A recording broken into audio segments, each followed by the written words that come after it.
Ahora sí ya. Bueno, pues estamos en la tercera sesión, el día de hoy, viernes 24 de abril, y entonces vamos a comenzar con un video que les voy a compartir a propósito de la sesión anterior, que su compañero Juan Manuel pues nos hizo el favor de preparar para ustedes. Entonces lo escuchamos y después continuamos con la sesión. Ocurrido entre finales del siglo XIII e inicios del siglo. Pues muchas gracias por la invitación y buenas tardes a todos, buenas noches. Entonces vamos a hablar de la segunda sesión y bueno, un breve resumen. La teogonía, como ya sabemos todos, fue compuesta hacia el siglo VIII antes de Cristo, es decir, varios siglos después del colapso del mundo micénico, ocurrido entre finales del siglo XIII e inicios del siglo XII antes de Cristo. Ese derrumbe implicó la destrucción de los sistemas palaciales y la disolución del orden político que sostenía esas sociedades. Para cuando escribe Hesíodo, Grecia aún se encuentra en un proceso de recomposición. El pasado ya no existe como una estructura viva o como sistema organizado, pero no ha desaparecido del todo, persiste como memoria. En este marco resulta clave notar que el vínculo entre Homero y Hesíodo es la poesía. No se trata de un recurso expresivo, sino de una forma de conservar y dar forma al pasado. En ambos casos, la poesía funciona como una memoria activa, organiza lo que ha quedado atrás y al mismo tiempo ofrece claves para comprender el presente. Si ya nos referimos a la obra, podemos decir que la teogonía presenta un mundo que en su origen no es estable ni plenamente racional. Por el contrario, está atravesado por tensiones y conflictos. Desde el inicio, cuando se afirma que el que primero fue el caos, queda claro que el orden no es algo dado, sino algo que aún no existe y que deberá construirse. Las primeras figuras de poder, como Urano, no instauran equilibrio, sino dominación. Su forma de ejercer el poder consiste en impedir el nacimiento de sus hijos, reteniéndolos en el seno de Gea. Este gesto no solo rompe con cualquier posibilidad de armonía, sino que introduce una dinámica de opresión que inevitablemente conduce a la ruptura. Esta ruptura llega con Cronos, quien, siguiendo el plan de Gea, derroca a su padre en un acto violento. Sin embargo, lejos de inaugurar un orden distinto, reproduce la misma lógica del conflicto. Devora a sus propios hijos para evitar ser destronado. La llegada de Zeus no elimina esta dinámica, sino que la reorganiza. Su poder se consolida a través de la guerra, especialmente en la titanomaquia, como un enfrentamiento prolongado que muestra que el orden no surge de manera pacífica. El mundo que resulta de esa victoria tampoco es definitivo ni natural, y es el producto de una imposición que se estabiliza mediante la distribución de poder y las funciones entre dioses. Aún así, ese equilibrio sigue siendo frágil. La aparición de Tifón, que se levanta contra Zeus, deja ver que el caos no desaparece por completo. Permanece como una amenaza latente, contenida, pero nunca anulada del todo. Desde esta perspectiva, la teogonía puede leerse como un ejercicio de memoria. No se limita a recordar el origen del mundo, sino que lo organiza al narrarlo. La invocación a las musas, que puede decir tanto verdades como mentiras semejantes a la verdad, sugiere que esta memoria no es neutra. Es una memoria que selecciona, ordena y, en última instancia, legitima el poder de Zeus como el orden del mundo. Así, el poema no solo relata un origen, sino construye una forma de entenderlo. Bien, si pasamos a analizar, podemos decir que autores como Jean-Pierre Vernant y Marcel Detienne coinciden en que la teogonía no debe leerse como un relato ingenuo o meramente fantástico. Más bien, es una forma de pensamiento que, a través del mito, organiza la experiencia del mundo en la Grecia arcaica. Desde esta mirada, el mito no se opone a la razón, simplemente opera de otra manera. La teogonía no explica el origen del mundo mediante conceptos abstractos, pero sí construye una estructura coherente en la que cada elemento tiene su lugar, su jerarquía y su función. El paso del caos al orden de Zeus no es solo una narración, es una respuesta a una pregunta fundamental para esta sociedad. ¿Cómo puede existir el orden en un mundo atravesado por fuerzas en conflicto? Para Bernard, el pensamiento de Hesiodo articula dos dimensiones fundamentales: la metis, que es la astucia, y la dike o dike, que es la justicia, a través de las cuales el poder organiza un mundo atravesado por conflicto. Esto implica que el mito posee una lógica interna. El cosmos aparece organizado como un sistema de relaciones donde el poder no es absoluto, sino distribuido, y donde el equilibrio surge precisamente de la tensión entre fuerzas.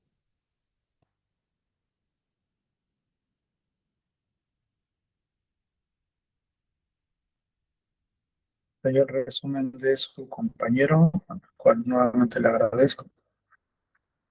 Y entonces empezamos con con el tema de hoy. Yo me quedo del resumen de su compañero con esta idea de los usos de la memoria, ¿no? La memoria como un elemento que organiza, que estructura, pero que al mismo tiempo eh, ayuda a controlar, ayuda a legitimar ciertas acciones, ciertas decisiones también, ¿no? Ciertos procesos. Y ahí es donde está la clave, porque si partimos del supuesto de que la memoria es selectiva y que existe una memoria tanto individual como colectiva, eso nos permite ver, percibir cómo sí juega un carácter importante, un carácter fundamental en la construcción de las naciones, en la construcción de los estados, en la construcción de las sociedades. Y entonces no son solo simples poesías, no son solo simples cantos, no son solo simples epopeyas, no son solo simples relatos, son otros elementos que ayudan a dar sentido, a dar coherencia, que aglutinan, pero que también rechazan. Y en el caso de Heródoto, que es el que nos ocupa el día de hoy, 3 siglos más o menos después de estos personajes, Heródoto suele fecharse temporalmente hablando en el siglo V antes de Cristo, por ahí del año 484, en Halicarnaso. Casi siempre viene en combo, ¿no? Heródoto de Halicarnaso, en la parte continental, eh, digamos, en la Asia, en lo que hoy es Turquía. Ahí es donde nace este personaje, eh, que a la postre sería considerado, incluso la historia suele señalar que Cicerón, que es quien lo cataloga, lo denomina como el padre de la historia, ¿no? Entonces, una de las primeras preguntas que yo dejaría ahí para la discusión es precisamente esta etiqueta. ¿Por qué, más allá de esta versión romantizada, podemos considerar o no a Heródoto como el padre de la historia? ¿Qué es lo que implica esa etiqueta? ¿Qué es lo que podría criticársele o sumarse a esas voces que lo denominan como tal? Algo interesante, y ya lo veníamos arrastrando desde las sesiones anteriores, sobre todo desde Siodo, es este supuesto, lo voy a decir entre comillas, paso del mitos a logos, ¿no? De estas narraciones con un marcado carácter ficticio a estas otras narraciones ya muy diferentes, ya no hechas por los aedos o por los rapsodos, ni siquiera por los logógrafos, que son como una especie eh, de evolución en este tránsito, sino ya de historiadores. Ajá. Ahora, aquí hay un punto de partida muy interesante que podemos apreciar incluso desde el título mismo de la obra, que es Historias. No asociado a un relato o a una narración, sino a una actividad más compleja, más profunda, que es precisamente el investigar, el indagar. Entonces, en buena medida, parte del éxito o del renombre que posee el buen Heródoto deviene de esta nueva actividad. Ya no solo quiero dar cuenta de esa memoria, ya no solo quiero registrar los sucesos o los sucesos mismos, como por ahí de pronto puede ser en el Egipto o la propia Biblia u otros tipos de rastros que hay en un pasado más lejano, incluso anterior al buen Heródoto, que nos haría poner en duda su categoría o su calidad como padre de la historia, porque la pregunta obligada sería, pues ya había registros anteriores a él, entonces, ¿por qué él? ¿Qué es lo que está haciendo él? Ajá. Eso lo vamos a analizar un poco más adelante, me imagino aparecerá por ahí con Eduardo. Por lo pronto hay que regresar al contexto entonces para entender qué es lo que está sucediendo. Y lo que está sucediendo es un conflicto importante en este mundo griego que se conoce como las guerras médicas. Entonces, sí podemos decir que Heródoto nace, vive, crece y escribe en un periodo de tensión en contra de aquellos otros. Por eso es tan importante el concepto de alteridad y por eso obras como la de Hartok, del espejo de Heródoto, ponen el punto sobre la I precisamente en eso, ¿no? ¿Cómo podemos entender el mundo griego? Ah, pues a partir de lo que no son. Entonces, a partir de lo que no son, tenemos que fijarnos en los otros, en la alteridad. Y esos otros, en este caso, son los persas o el imperio aqueménida. Ajá. Entonces, en este contexto, repito, atravesado por guerras, por imperios poderosos, como lo era el imperio aqueménida, Heródoto tiene una preocupación puntual, una preocupación que, ojo, esta es inferencia, pero podría ser bastante lógica, una preocupación que antes no había, un riesgo, un temor a que se olvide. Literalmente lo dice en uno de los primeros párrafos, el motivo de por qué escribe. Y ese motivo tiene más sentido en un contexto de guerra, porque puede ser que si no ganan o que si pasan a ser del bando derrotado, ese pasado glorioso de ellos se pueda perder. Entonces es también hasta cierto punto una especie de rescatar aquello que puede estar en riesgo. Ajá. Claro, es interesante porque no solo se centra, es lo que les acabo de mencionar, no solo se centra en lo suyo o en lo que él considera suyo, sino también observa, analiza, critica, compara. Y también es parte de lo que hace Heródoto ser quien es, ¿no?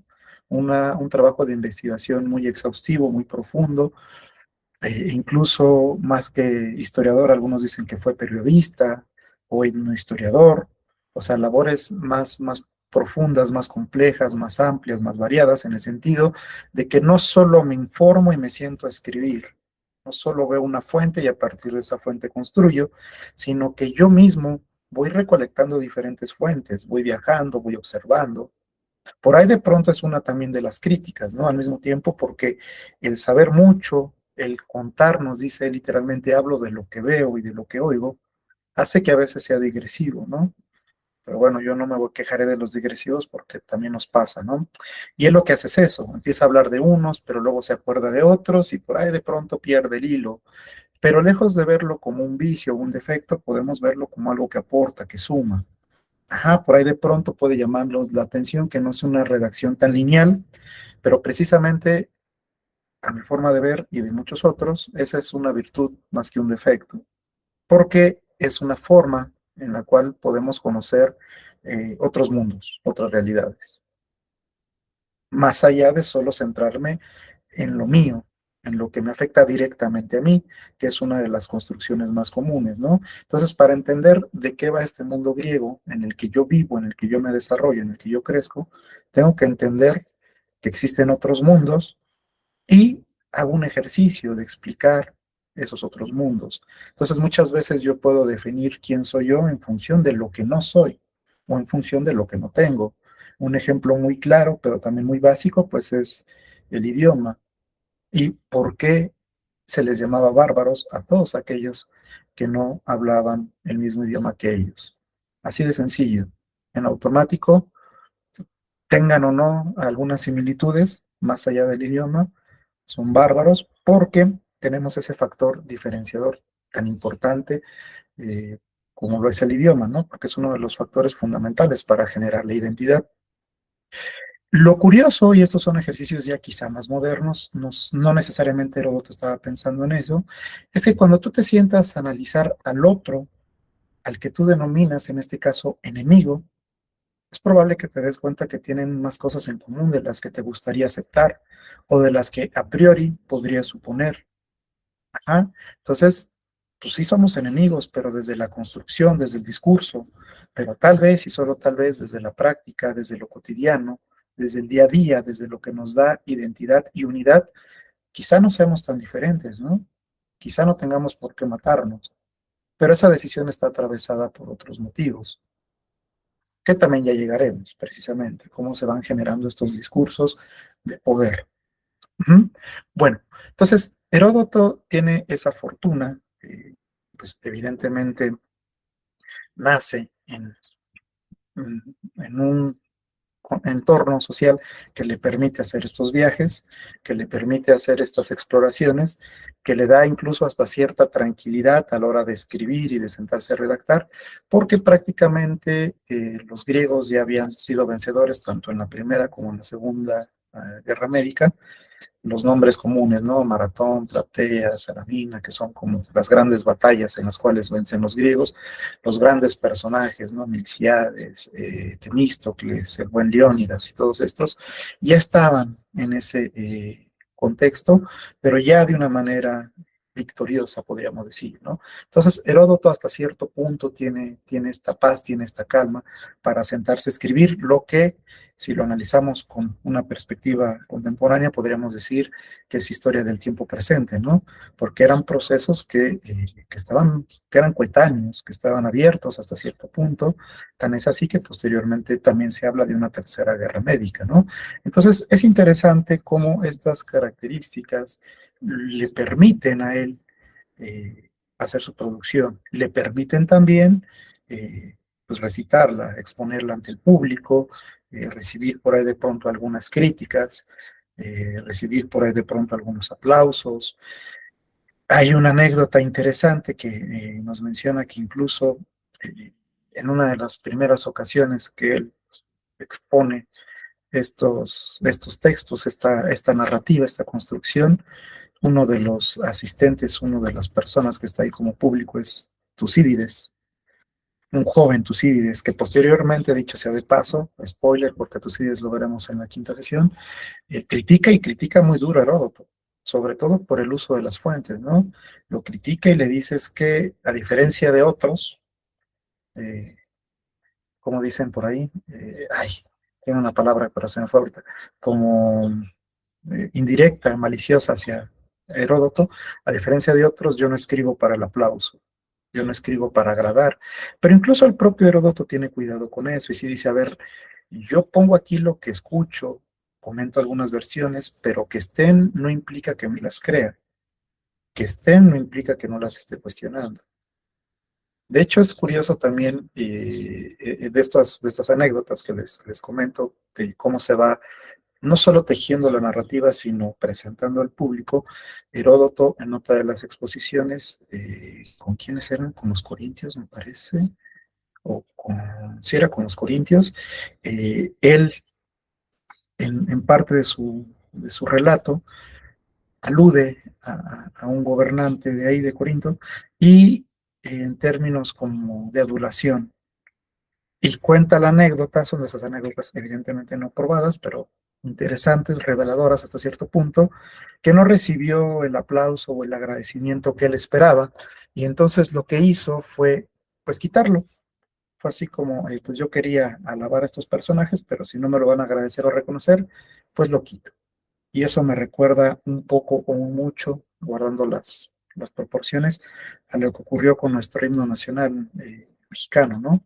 Que en un primer instancia se hacía alusión tanto a Santana como a Iturbide, y posteriormente, cuando ya no eran tan gratos, se quitan esas estrofas, ¿no? Entonces, también tiene que ver un poco, y lo platicábamos desde la sesión anterior, y esa es como la conclusión de esta breve introducción, que tiene mucho de político. Tiene mucho de político en el sentido de decir lo bien hecho, lo no tan bien hecho, lo loable, lo censurable, lo que se tiene que festejar, lo que no se puede festejar, lo que se puede reproducir y lo que no se debe permitir. Entonces, dentro de todas estas construcciones, Heródoto, no tan a la manera de los romanos, porque los romanos sí la tenían más clara, sí era una historiografía más moralizante, pero indirectamente, aunque él fuera podríamos decir, valga la expresión, más científico en términos de recopilo y critico, lo cierto es que en un segundo plano, en una lectura más profunda, si leemos entre líneas, hay mucho de estas ideas de lo bueno y lo malo. Y hay mucho, sobre todo en el primer libro, que empieza con una explicación muy profunda de las causas, con la etiología, de quién es el que originó todo o quiénes fueron los que ocasionaron ese conflicto entre los persas y los griegos, entre ellos y nosotros. Entonces, ese sería, grosso modo, el mundo en el que Heródoto escribe, el mundo en el que Heródoto vive y en el cual tenemos esa obra que nos llega con el nombre de los 9 libros de la historia, aunque se sabe que la división original pues no la hizo Heródoto. Entonces te escuchamos, Eduardo. Okay, muchas gracias. Voy a seguir entonces con estas ideas que bien ya plantea Misael, ¿no? Para introducir qué es lo que dice este libro de Heródoto que leímos por esta sesión. Trataré de ser breve también pues para escucharlos a ustedes, ¿no? Y que empiecen a comentar qué les pareció este libro. Pues vean, la cuestión aquí es que en conjunto la obra de Heródoto, pues como bien ya dijo Misael, se sitúa en este contexto de las guerras entre los griegos y los persas, ¿no? Y entonces en el libro 1, pues es la introducción general de esta obra y aquí nos va pues dando cuál es su propósito y cuáles son sus líneas narrativas, ¿no? Heródoto aquí entonces nos dice que va a escribir esto para preservar la memoria de los hechos humanos, ¿no? Que se pueden olvidar y entonces resulta fundamental mantenerlos por escrito. Y aquí también lo que él hace, pues, es explicarnos las causas de los conflictos entre los griegos y los pueblos no griegos, como bien ya mencionaba, los bárbaros, que la palabra bárbaro, por cierto, viene del griego barbaroi, que es prácticamente eso, ¿no? El que no habla griego, una onomatopeya en el sentido de que los escuchaban hablar, ¿no? Y decían bar, ¿no? Entonces, quién sabe qué está diciendo y de ahí viene la palabra bárbaro, ¿no? Barbaroi. Y entonces estos no parlantes del griego pues tienen estas características. Particularmente el libro se va a centrar pues de todos los pueblos griegos, no griegos y no griegos de los que Heródoto trata, se va a centrar precisamente en el enfrentamiento con los persas, ¿no? Y entonces el relato inicia con algunas explicaciones míticas, por ejemplo, sobre la cuestión de Europa, ¿no? El famoso mito de Europa, que es esta princesa que se roban, que se llevan al otro lado del mar, a la isla de Creta.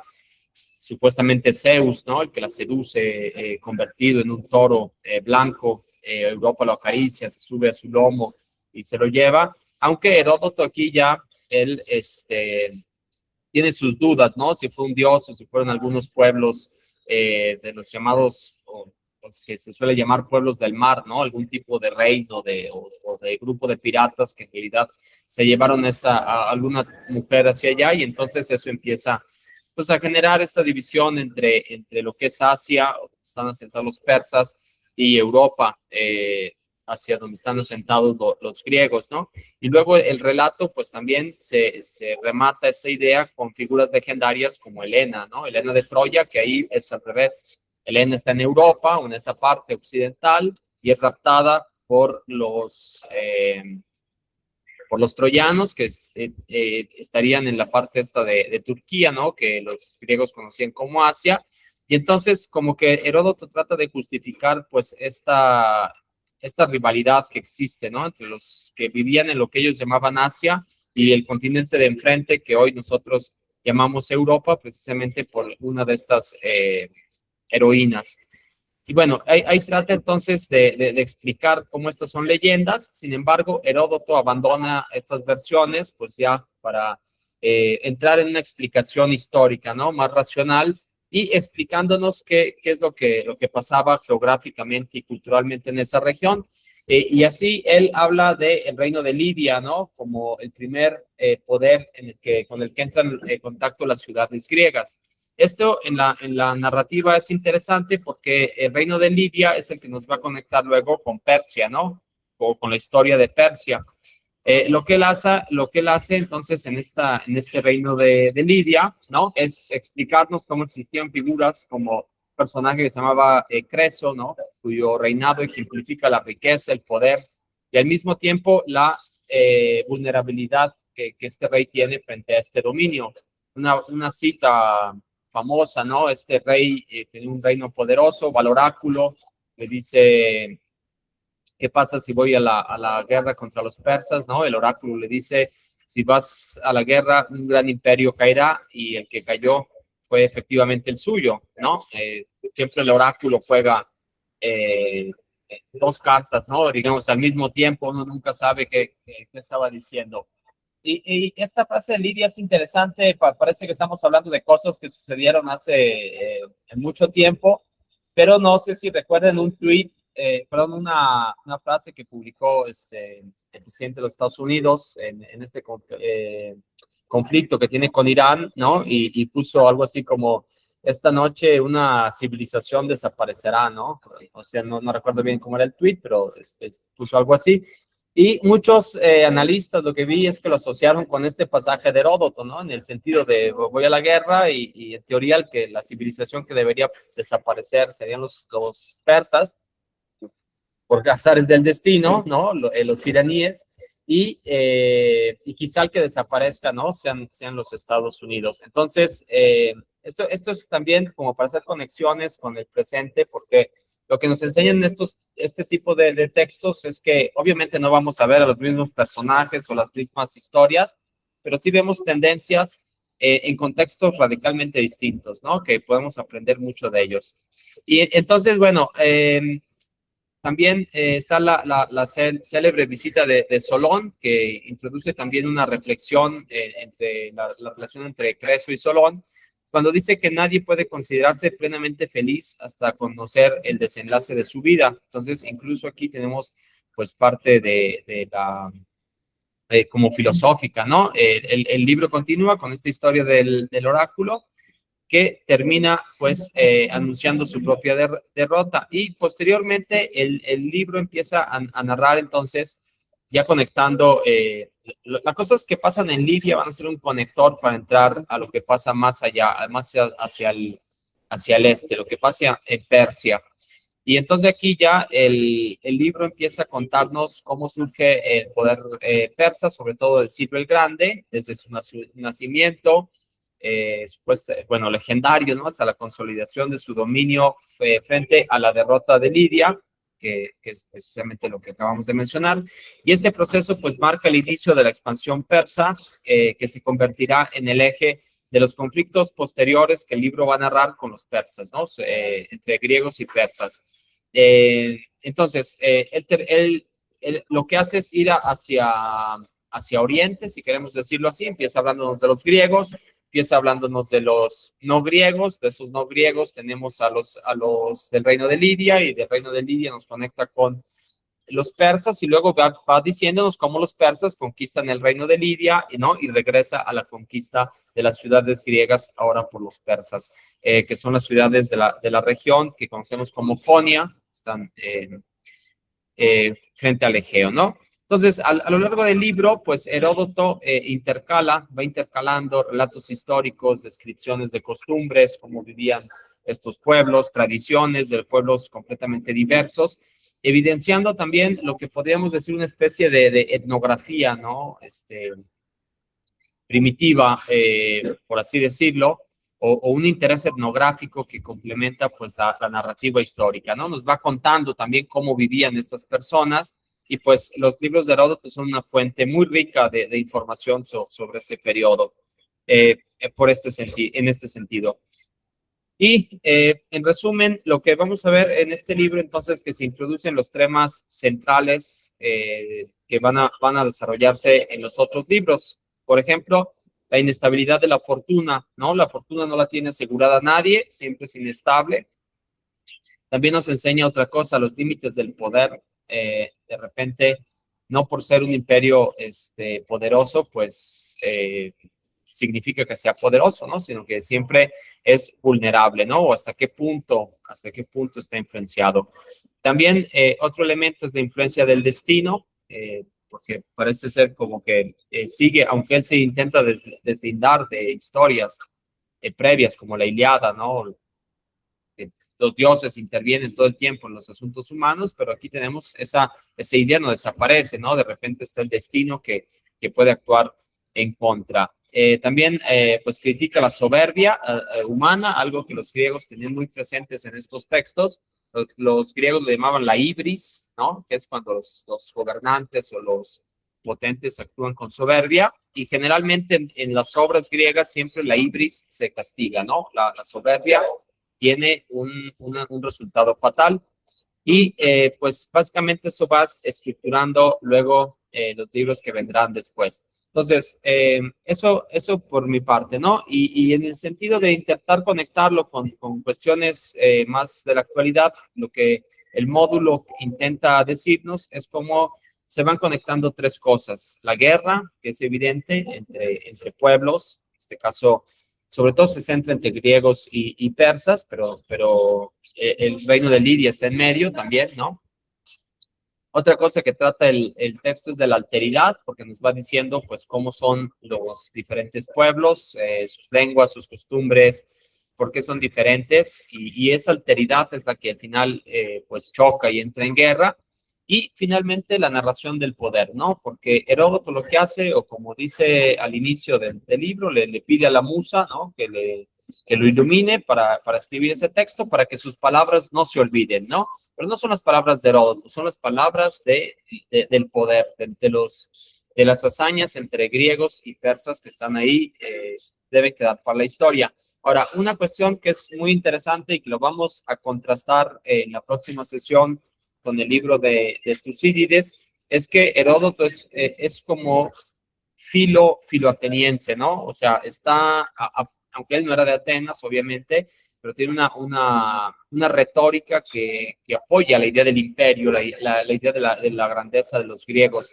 Mientras que Tucídides, vamos a ver que a pesar de ser un general ateniense, de participar con los atenienses en las guerras del Peloponeso, tiene como cierta crítica hacia ese imperio, ¿no? Tucídides es un crítico del expansionismo ateniense, y por eso Tucídides nos va a estar diciendo, pues sí, hicimos esto, pero no estuvo tan bien, ¿no? Están esas ideas. Mientras que Heródoto nunca vamos a encontrar, pues, esa situación, porque Heródoto lo que hace es alabar, ¿no? Esta expansión de los griegos, el freno que le ponen a los persas, cómo los del reino de Lidia no supieron hacerlo y los atenienses sí, ¿no? Y entonces el libro gira un poco en torno también a esa narrativa que está escrita, pero para alabar al poder, ¿no? No es una narrativa crítica, no es una narrativa disidente, al contrario, es una narrativa que mantiene relatos, que es muy pertinente, pues, también estudiarlo para entender,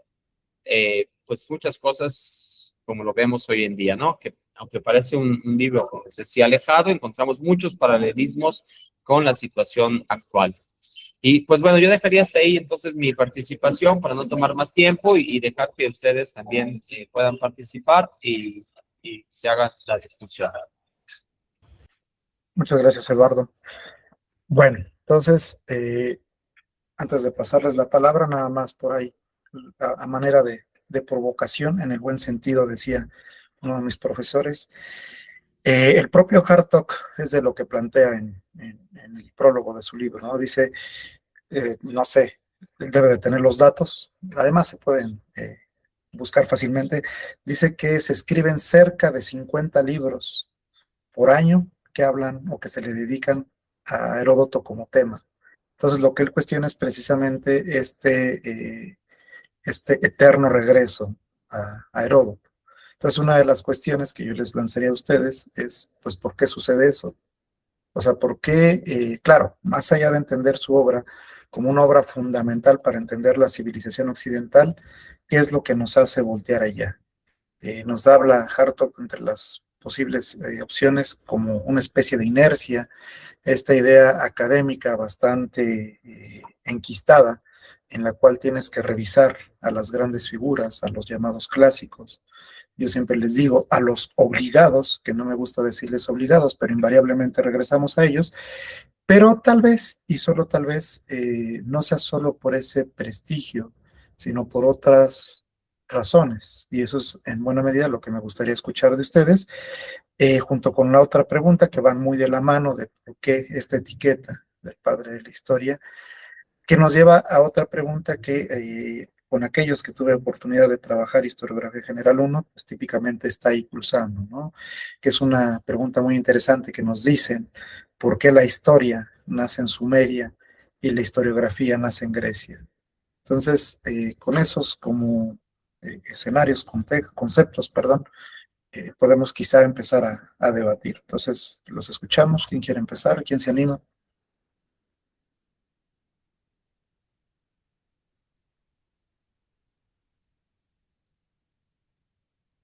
Por ahí de pronto igual si no es como una respuesta, puede ser una duda o puede ser otra interrogante, no sé.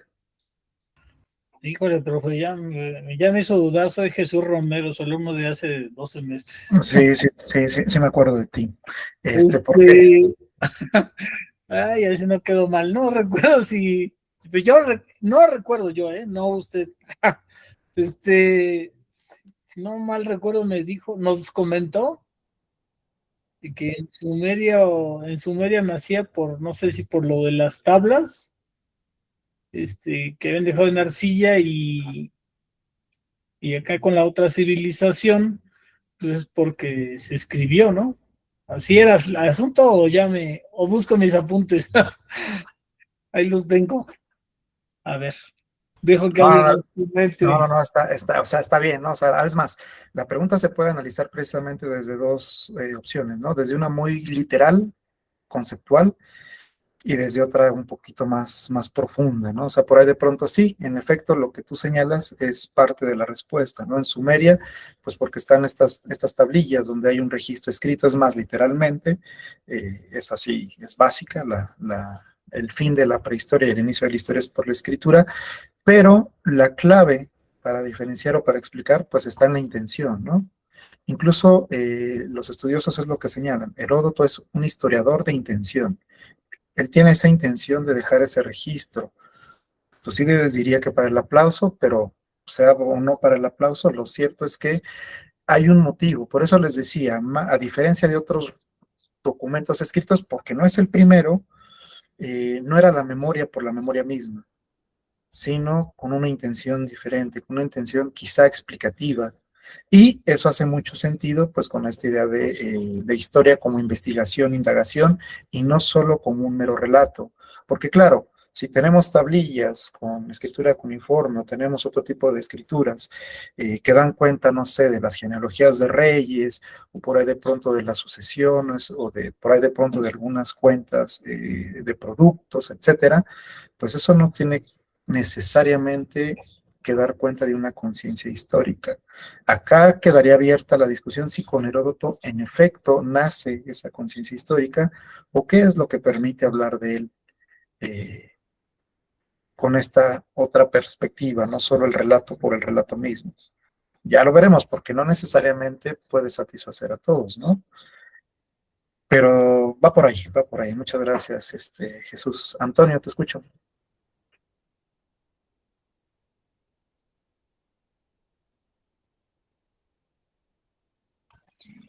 Bueno, pues ahora sí, como mi compañero, tal vez aprovechando un poco la ventaja de que pues nos dio clase no muy tiempo lejano, hablábamos justamente en la clase sobre esta situación, ¿no?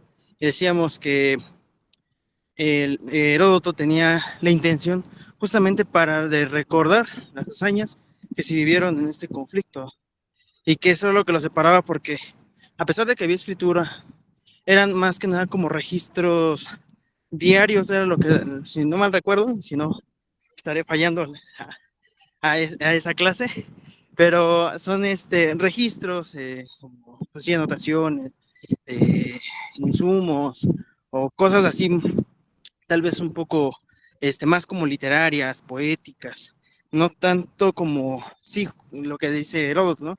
De rememorar, de poner como, yo le diría tal vez una investigación. Justamente en el lapso ahorita de que nos pusieron las lecturas, también me quise involucrar un poco más a estudiar sobre Heródoto y veo que no solamente se le considera como el padre de la historia, sino se le da como el iniciador de varias ciencias, por ejemplo, etnohistoria, perdón, si no estoy mal, y la antropología física, ¿no? Esta manera tan detallada de describir la forma de las culturas de cada uno de los lugares que visitaba y que habían tenido un acontecimiento importante durante estas guerras médicas y, y las partes físicas, ¿no? Cómo varía, ¿no? Si eso también influía dentro de la guerra, ¿no? Entonces creo yo que ese análisis, pues muy rico, tanto de manera en hechos del discurso histórico, enfocado también a englobar todo el contexto, ¿no? O sea, no solamente así como de, bueno, las guerras iniciaron por esto y esto y esto, ¿no? O solamente quiero conmemorarlo, ¿no?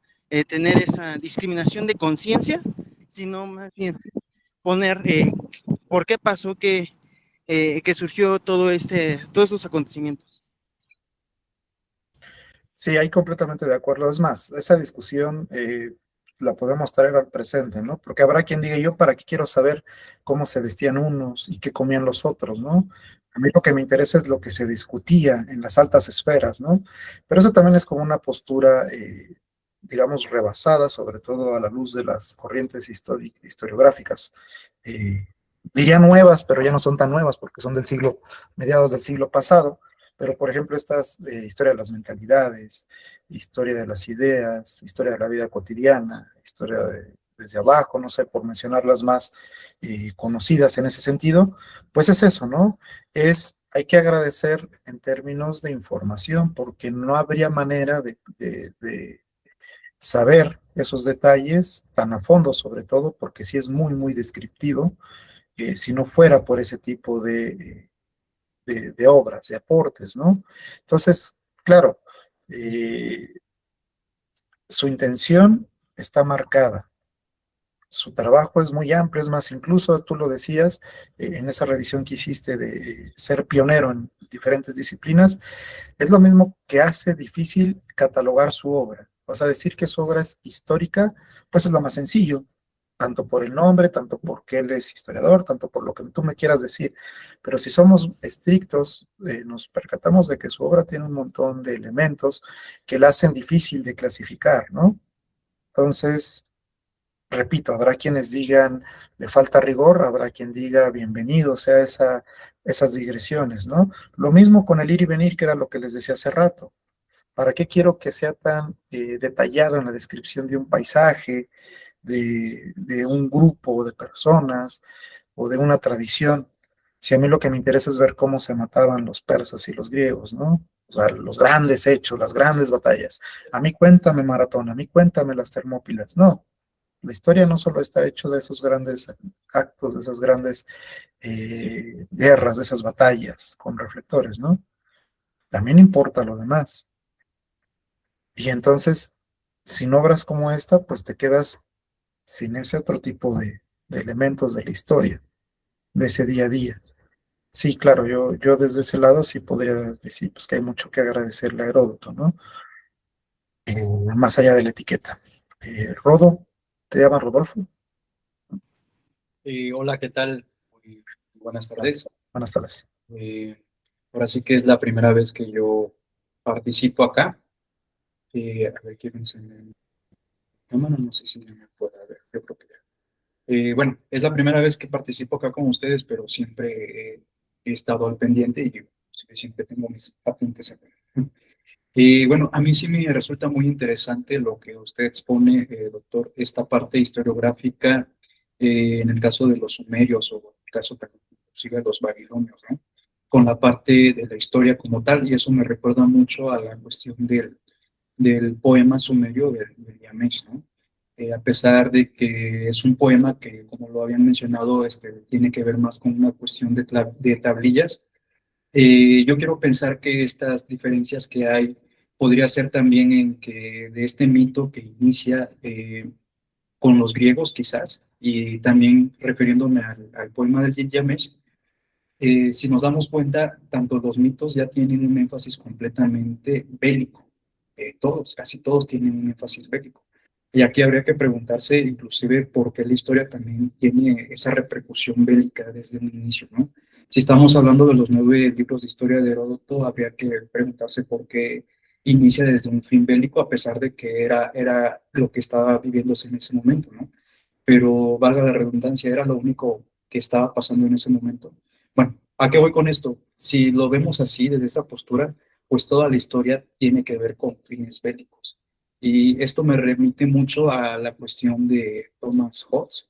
En su Leviatán expone que nosotros tenemos que pasar de este estado de naturaleza a un estado civil.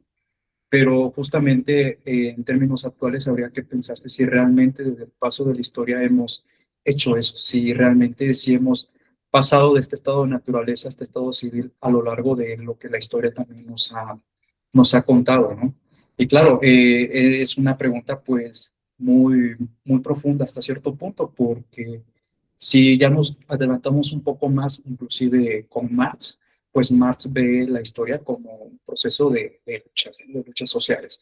Pero justamente estas luchas sociales también se debe precisamente a estos fines, que en este caso, pues privados, de ciertas personas, de ciertas naciones con ciertas riquezas, etcétera, etcétera, pues para un fin completamente individual, ¿no? Entonces, si nos damos cuenta, o para que me pueda entender mejor, es que la historia como tal, y desde el mito, tiene un fin completamente bélico. Sus inicios son bélicos, hasta hoy en día sigue siendo bélicos. Y bueno, esa es como mi aportación. Muchas gracias. No, muchas gracias a ti. Y qué bueno que te animes, es la idea, ¿no? Escucharlos. Sí, a ver, es interesante, porque, a ver, si yo les pongo un texto, un artículo o un libro y les pregunto de qué ciencia o de qué disciplina es, típicamente hay elementos que nos permiten, pues, descifrarlo, ¿no? Más allá de lo obvio. En este sentido, ¿por qué sabemos que un texto o un libro de historia es historia? Y no es, por ejemplo, sociología o antropología.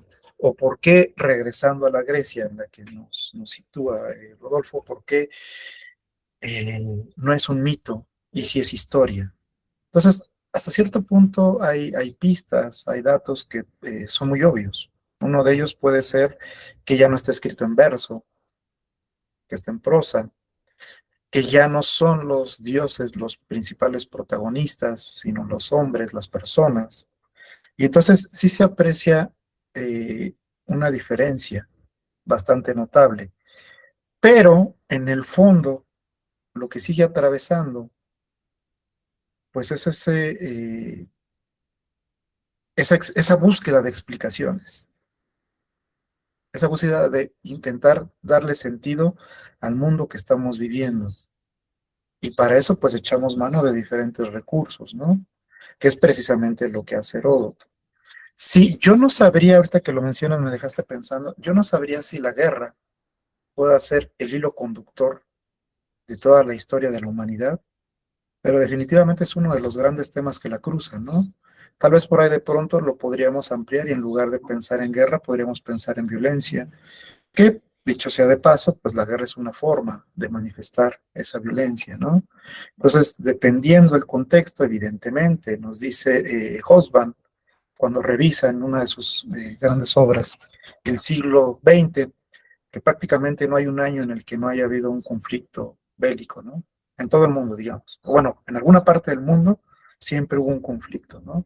Entonces, pensando en estas líneas generales, pues sí, evidentemente la guerra es una de ellas. Ahora, aquí también lo interesante es intentar rastrear a partir de estos textos cómo se explican las guerras.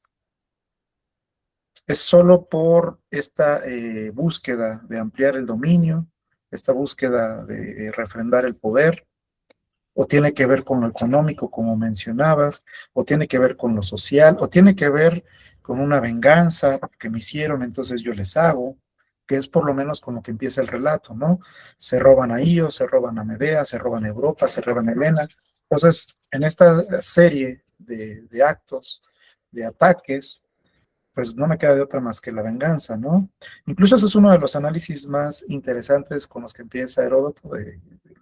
Lo hemos trabajado, no sé si tuvieron oportunidad de reparar en ello ahorita. Dice, pues para los persas no era tan grave que se robaran las mujeres, esos raptos no eran tan graves, pero Para los griegos sí, fue imperdonable, tan imperdonable que una de las más grandes guerras fue por el rapto precisamente de Helena, ¿no? Está hablando de Troya. Entonces, claro, ahí él matiza, pone otros ejemplos, por ahí de pronto hasta se mete en conflictos, cuando sugiere no su versión, sino la de algunos persas, que tal vez no eran raptos, sino que esas mujeres se fueron de manera voluntaria. Pero finalmente lo que está en el fondo es eso, es cómo actúo ante las situaciones. ¿Cuál sería, ahora sí regresando un poco a esta idea marxista de la lucha de clases, cuál sería el motor de la historia?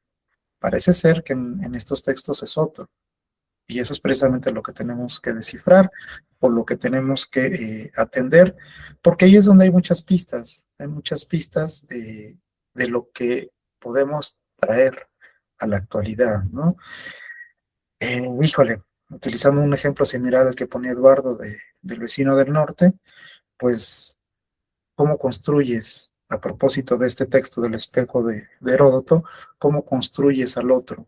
¿Cómo construyes al enemigo con el que te vas a enfrentar? ¿Le pones cara? ¿Le pones rostro?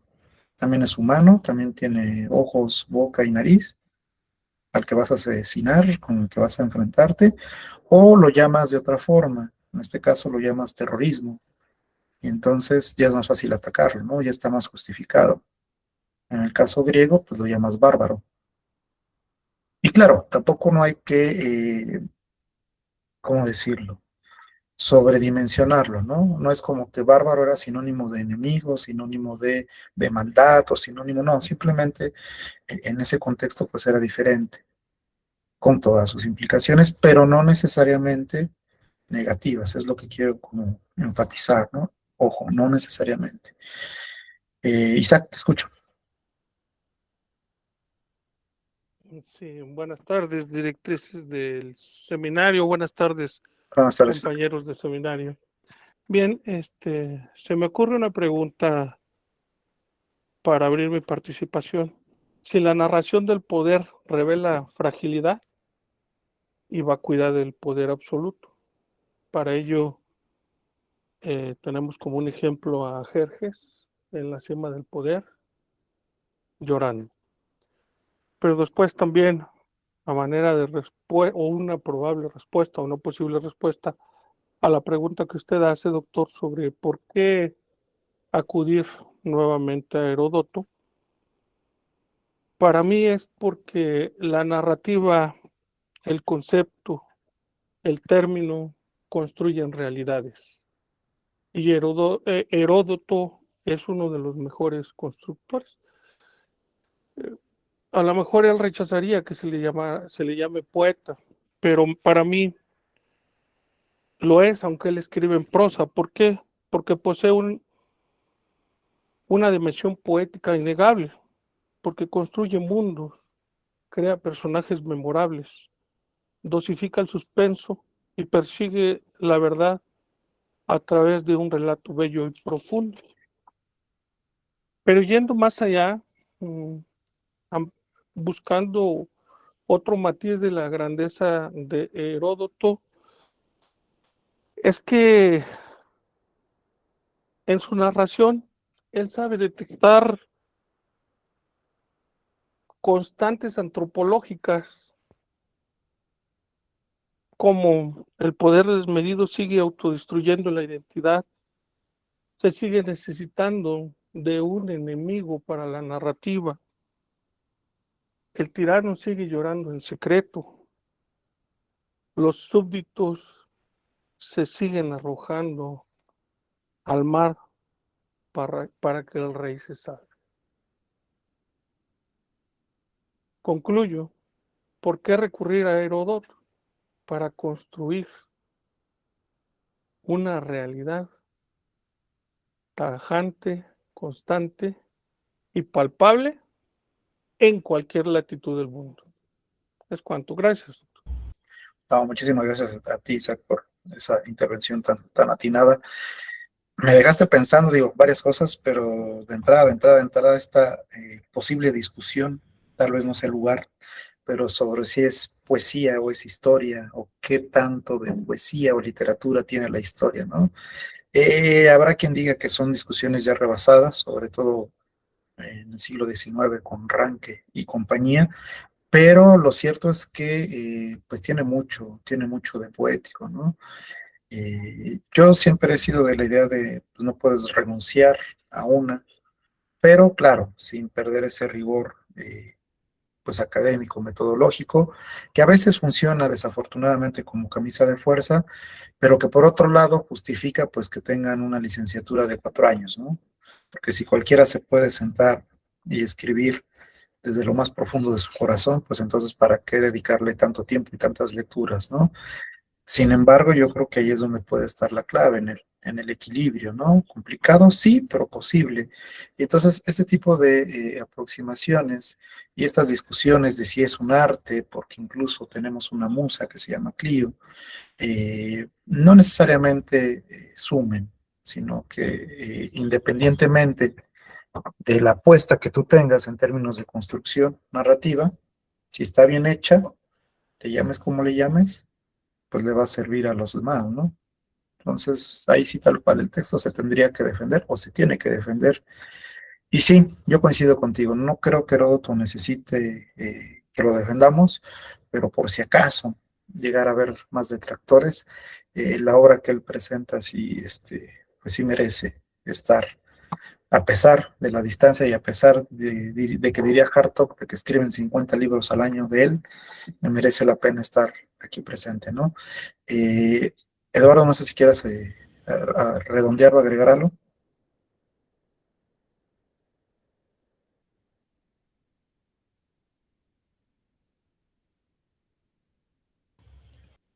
No, no está Eduardo.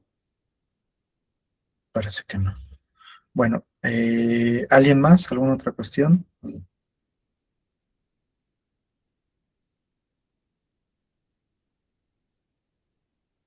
¿No? Dina, ahora has andado muy callada.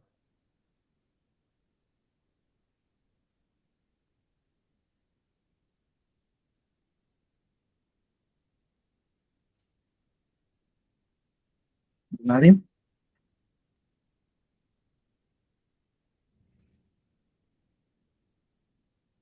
Eder, te escucho.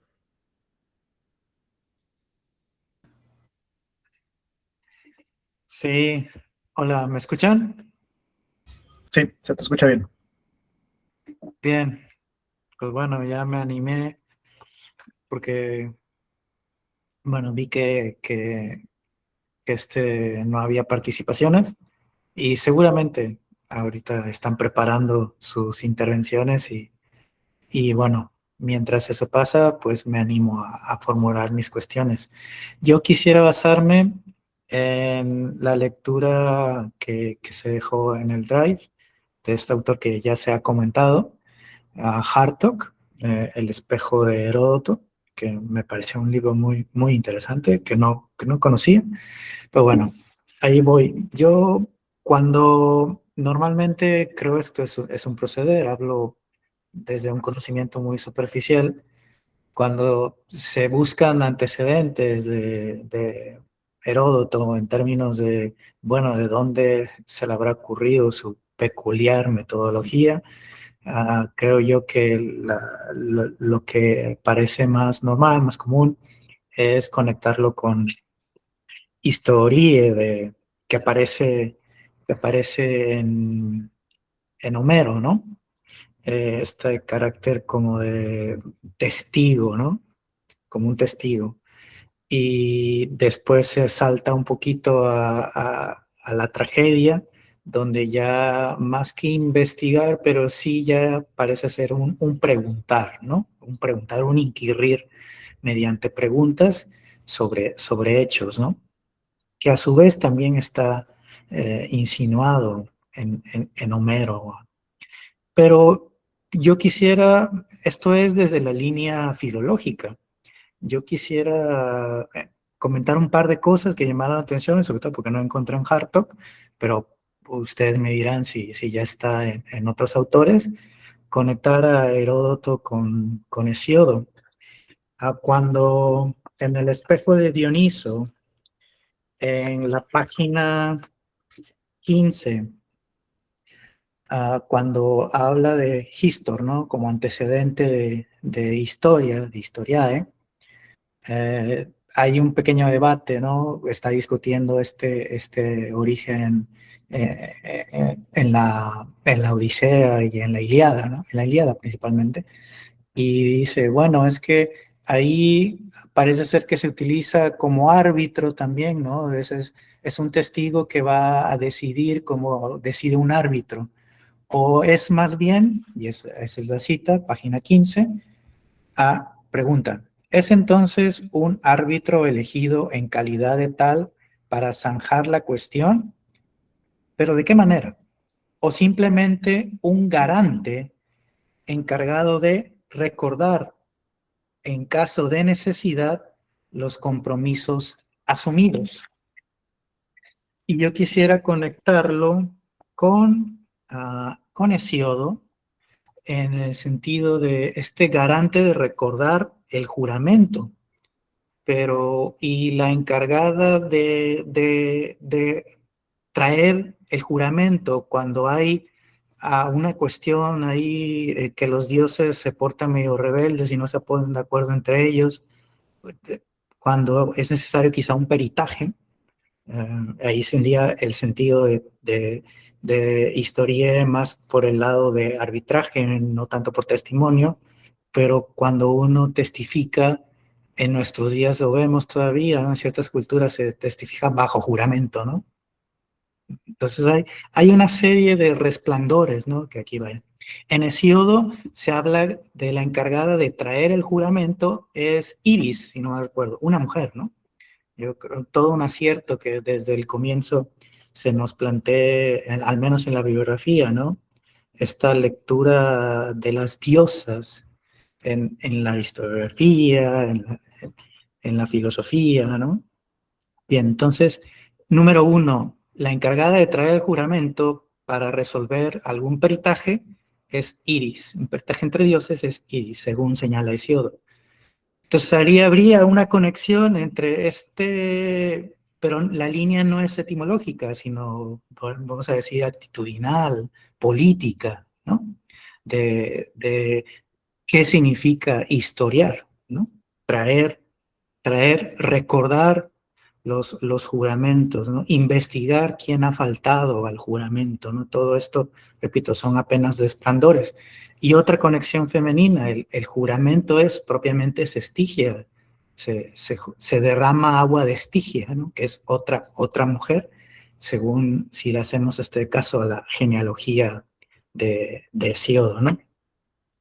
Y hay otra cuestión, déjenme, aquí lo traigo, en la página 20 de nuevo de Hartog, que sobre todo en los primeros capítulos, creo recordar, no sé si en el primero o en el segundo, habla de como ir y venir de la primera a la tercera persona de Hesíodo, ¿no? Por ejemplo, historia de Hesíodo, ¿no? Es decir, ahí está la primera persona como genitivo, mientras que en la epopeya la primera persona es en dativo, ¿no? Pero no es solo ir y venir ahí, sino también cuando deja hablar a los versados persas, y parece ser que está sobrecargado su yo en dativo, deja hablar a la tercera persona y luego vuelve a la primera persona. Dice, ahora ya, precisamente este carácter de intriga sexual, ¿no? La epopeya explica así, pero luego vienen los versados versos y parece ser que todo esto este carácter mitológico del Olimpo, en realidad se trata de una cuestión humana, demasiado humana, se están haciendo un reparto mujeril, ¿no? Pero bueno, ¿no? Esto se parece un poco a lo que tiempo después se hizo en estas lecturas excesivas de Freud, ¿no? Ahora resulta que todo es de carácter sexual, ¿no? Incluso la historia, ¿no? Pero, bueno, ¿no? Eso dejo como una nota al pie, ¿no? Sí que sí, hasta quieren un poco jocosa, ¿no? Ahora bien, después de esta intervención persa, ¿no? Demasiado humana, de que en realidad las cuestiones divinas son cuestiones banales, luego él dice, bueno, ahora yo pasaré a lo siguiente, ¿no? Que también ahí es algo curioso, porque parece ser que a mí me da la impresión que es una insinuación de, bueno, las causas de la guerra no es la explicación a la manera de intrigas o no es la justificación a la manera divina, sino parece ser que es quién tiró la primera bomba. Me parece a mí que hay un guiño ahí de objetivamente, ¿quién agredió primero? Esa es la causa. Porque hay que recordar que Heródoto parece ser que hace un énfasis, ¿no? Sí, es la investigación histórica, pero el matiz es investigación de las causas en el pasado que explican nuestro presente, ¿no? Entonces, esta investigación es de tipo causal, ¿quién tiró primero? Y de tipo militar, ¿no? ¿Quién tiró primero? ¿Quién pegó primero? ¿No? Ahora bien, entonces este ir y venir del yo, en estos casos que acabo de mencionar, hay un antecedente en la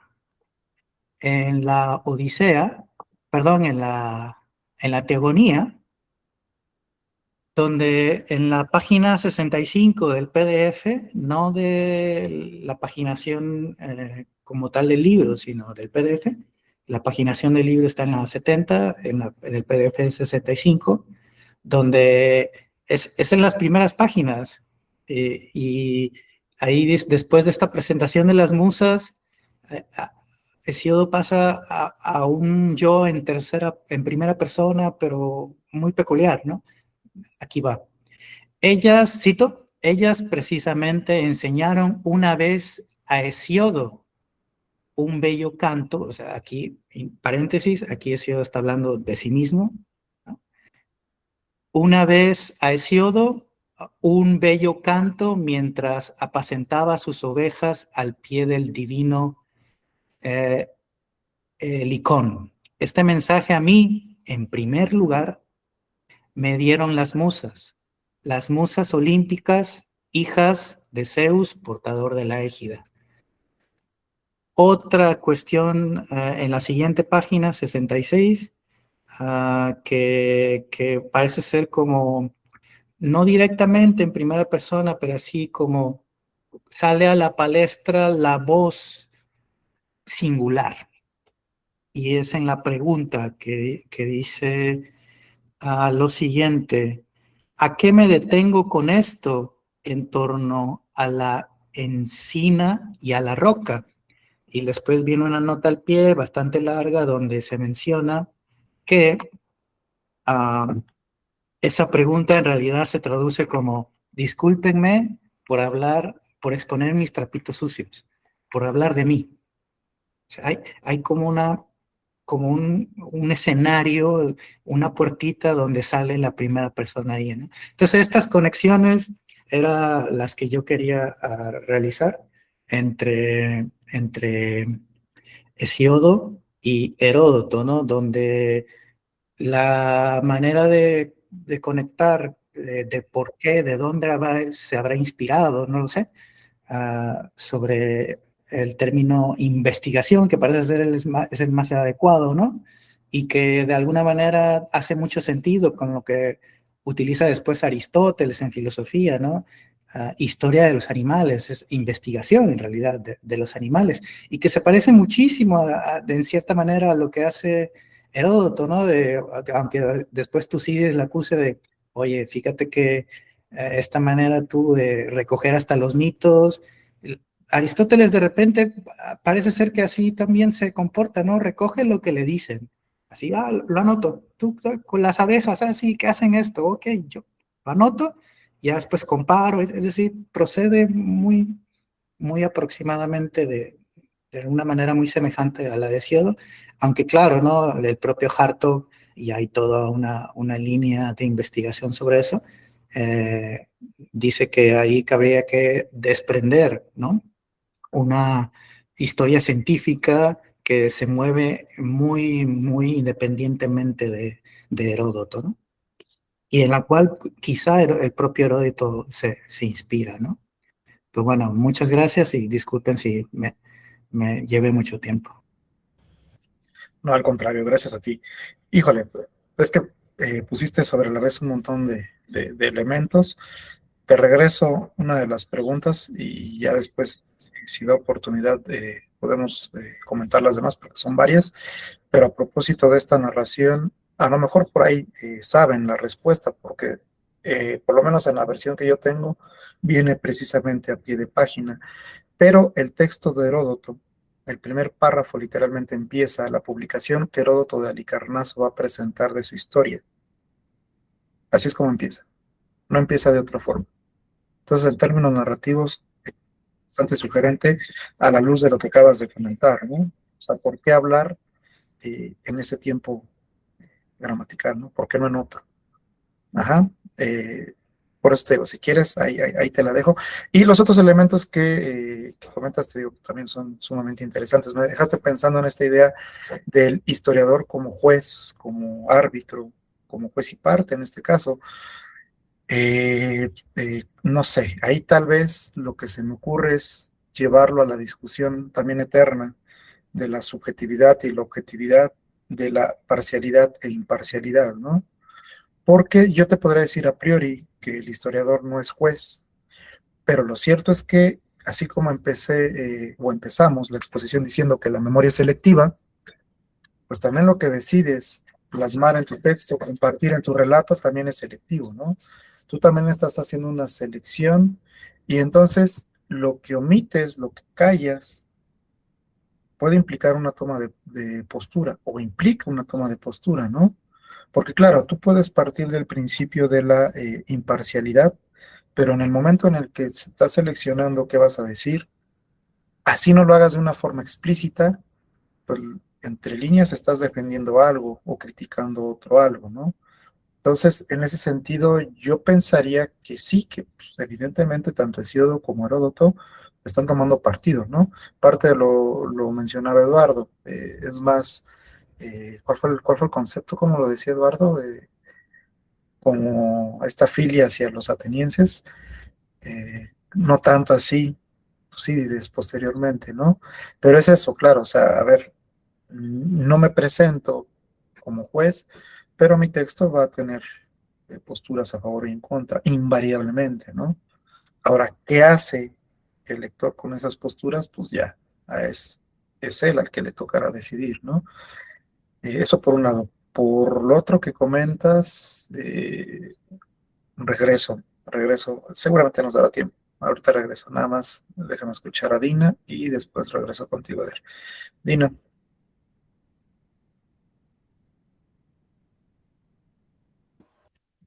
Hola, ¿me escuchan?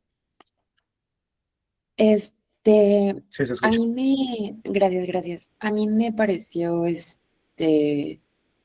me dio mucho, justo al momento de cuando estaba haciendo como la presentación del contexto histórico y cómo es cómo podríamos decir que sí, Heródoto es como, am, o sea, si la intención define como el trabajo de ser como la primera historia, y entonces, pues, no me quiero, o sea, me hizo así como que me vino, se me hizo súper como, em, se me hizo súper curioso y se me hizo como una pregunta como muy rica y que puede dar como para muchísimos, eh,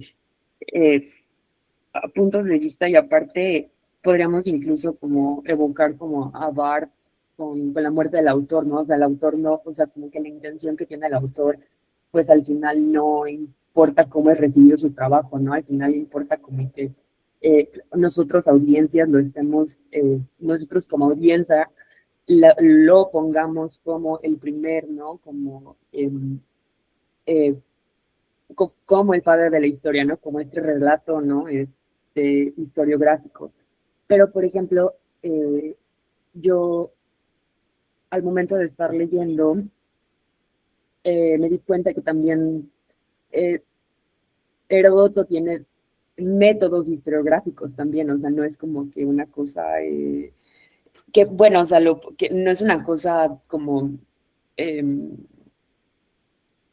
no sé, como una, no sé cómo plantearlo, o sea, como que sí, eso justo es una investigación, o sea, ¿por qué? Porque pues recopila datos que provienen de diversos informantes, la mayor parte de las informaciones sobre el pasado o costumbres o lugares que tenemos en historias son de ese tipo, ¿no? O sea, al momento se cuenta que Ciro preguntó, por ejemplo, la ceguera de Picelo en Marat, o sea, o sea, ya después otras partes del libro, pero por ejemplo, como em, indaga, o sea, como al momento de estar como en una fiesta de egipcios, eso viene en el segundo capítulo, pero como que siempre son como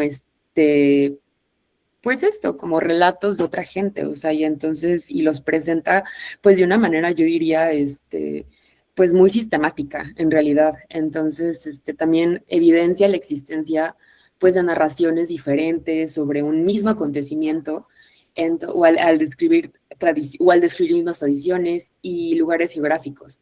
Y esto también me parece muy importante porque también,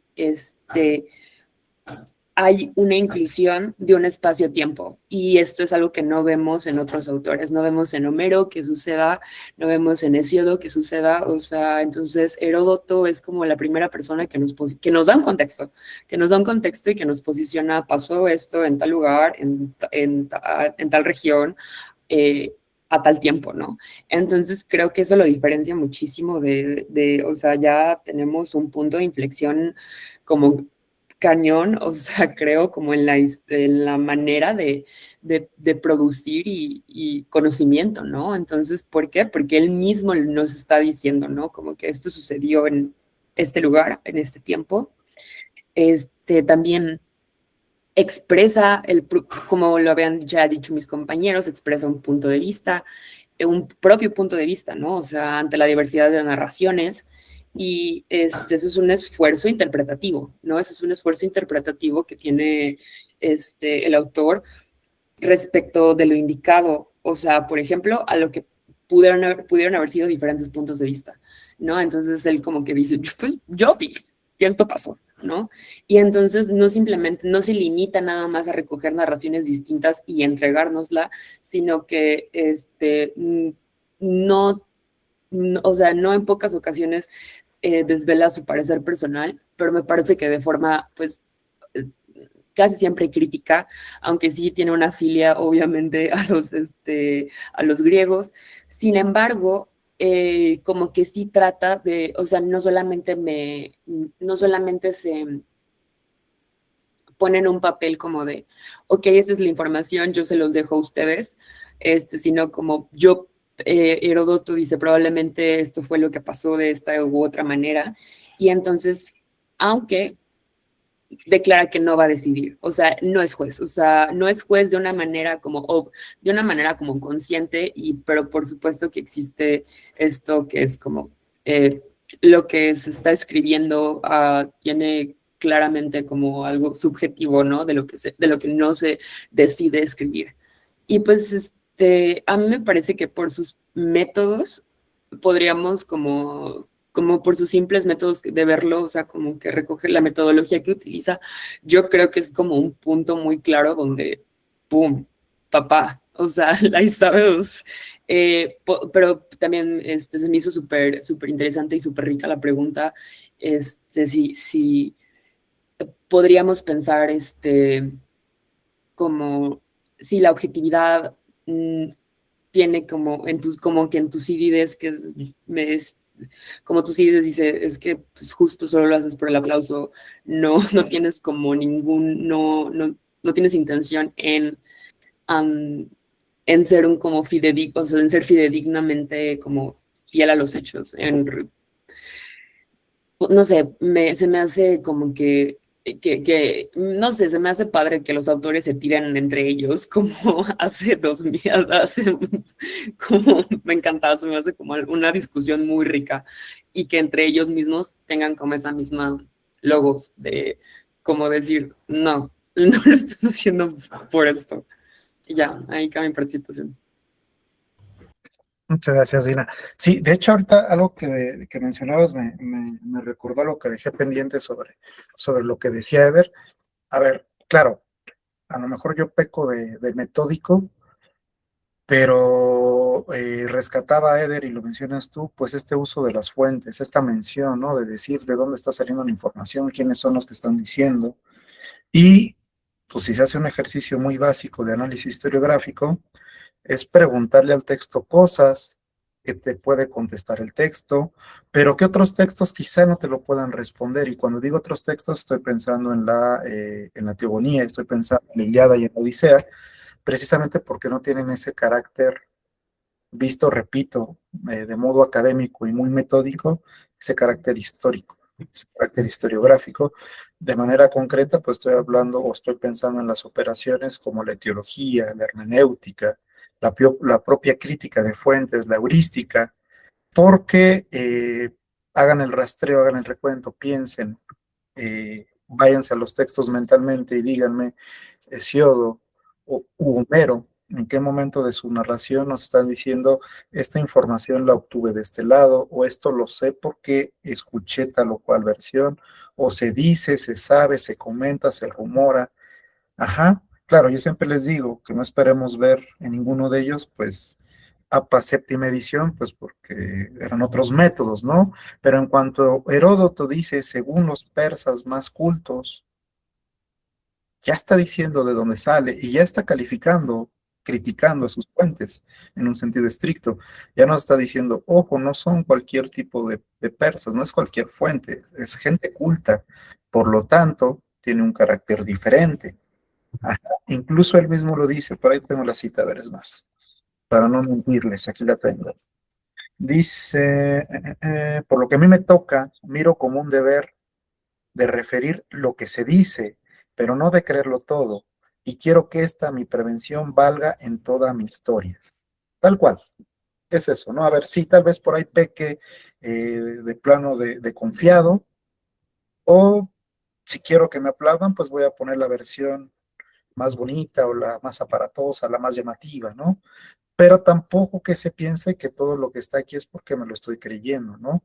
Si hay como una especie de advertencia, que es muy del trabajo de historiador, ¿no? Es muy de, aquí, estas son mis fuentes, ¿y qué hago con ellas? Ajá. Entonces, ese salto en Heródoto es sumamente visible y contundente. Lo que yo le pregunte en términos del análisis historiográfico, su obra me lo va a responder. No se trata de que sea satisfactorio o no para mí, porque claro, hacer ese ejercicio implicaría ponernos otras gafas, ¿no? De por ahí de pronto, interesante lo que destacabas al final, Dina, de cómo alguien tan coetáneo a él, tan cercano a él, como Tucídides, se atreve a criticarlo. Tal vez tenga más sentido, porque es como decir, a ver, yo que soy de un mundo similar, te puedo criticar porque yo siento que lo hice mejor. Pero claro, si nosotros nos ponemos a darle de palos a Heródoto por sus fuentes o por su crítica de fuentes, pues es pensar que lo que él tenía para construir era muy diferente por ahí de pronto a lo que nosotros tenemos también para construir y reconstruir, ¿no? Entonces, desde nuestra posición ventajosa, pues es fácil pedirle o exigirle que no hubiera hecho tal cosa o que hubiera hecho tal otra. Pero en la Grecia en la que él vivió, con los elementos con los que él se formó, con las fuentes con a las que él pudo acceder. Y ojo, y aquí está la clave, con los referentes que él tenía, es mucho más complicado, ¿no? Por eso les decía, pasamos de edos y de rápsodos a logógrafos y a quizá, por lo menos desde la etiqueta, a historiadores. Pero ese tránsito no puede ser sencillo, o no fue sencillo. Ojo, algo que también no podemos perder de vista, pues es esa marcada carga occidentalista que tenemos nosotros, ¿no? Por ahí de pronto lo comentaban en una de las primeras intervenciones, no me acuerdo quién fue, Rodolfo, por ahí de pronto, bueno, uno de ustedes que hablaba de Gilgamesh y que decía, bueno, es que no quiere decir que otras culturas no hayan tenido sus producciones históricas o historiográficas, como las quieran denominar. Pero desde nuestra perspectiva, si son diferentes, a propósito del espejo de Heródoto, pues tal vez no merezcan o no alcancen esa etiqueta de historia como tal, ¿no? Claro, va de nuevo, y es el ejercicio propuesto, pues tiene que ver con una intención. ¿Cuál es la intención de esos relatos? Discutir, proponer, investigar, indagar, como en el caso de Heródoto, o solo presentar, recopilar, conservar, que no es un dato menor, no es una actividad menor, tampoco hay que menospreciar o subestimar solo porque les interesó rescatar, más no contrastar, más no analizar, más no confrontar. ¿Por qué habríamos de exigir que fuera evolutivo en un sentido o progresivo, en un sentido de se tiene que hacer siempre mejor? Porque de entrada implicaría definir qué entendemos por hacerlo mejor.